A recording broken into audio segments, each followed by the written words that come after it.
பல்கலைக்கழக தற்காலிக ஆசிரியர் நல சங்கத்தினர் தங்கள் கோரிக்கைகளை வலியுறுத்தி கவனஈர்ப்பு ஆர்ப்பாட்டம் நடத்தினர்.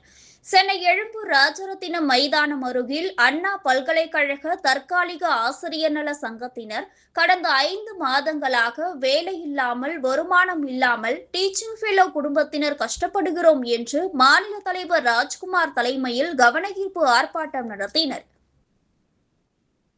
2026 ஜனவரி மாதம் முதல் அண்ணா பல்கலைக்கழகத்தின் 16 மண்டலம் மற்றும் உட்பிரிவு வளாகங்களில் தொடர்ந்து 10 முதல் 18 ஆண்டுகள் வரை பணியாற்றிய 328 டீச்சிங் ஃபெலோக்கள் காலி பணியிடங்கள் என்ற காரணத்தை குறிப்பிட்டு பணி நீக்கம் செய்துள்ளனர்.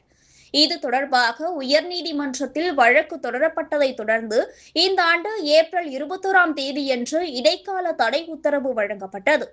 இந்த நிலையில் எங்களுக்கு தற்போதுள்ள காலி பணியிடங்களின் அடிப்படையில் பணி நீக்கம் செய்யப்பட்ட டீச்சிங் ஃபெலோக்களை உடனடியாக மீண்டும் பணியில் அமர்த்த வேண்டும். கடந்த 20 ஆண்டுகளாக கடுமையான ஆசிரியர் பற்றாக்குறையிலும் கல்வி அமைப்பை தாங்கி நிறுத்திய நீண்டகால ஆசிரியர்களை பாதுகாக்க வேண்டும்.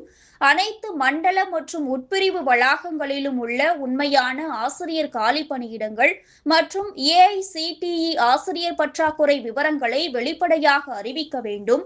எதிர்கால நிரந்தர ஆட்சேர்ப்பு அல்லது ஒழுங்குமுறைப்படுத்துதலில் நீண்ட காலம் சேவை மற்றும் கற்பித்தல் அனுபவத்திற்கு உரிய முன்னுரிமை வழங்க வேண்டும் போன்ற பல்வேறு கோரிக்கைகள் முன்வைக்கப்பட்டன.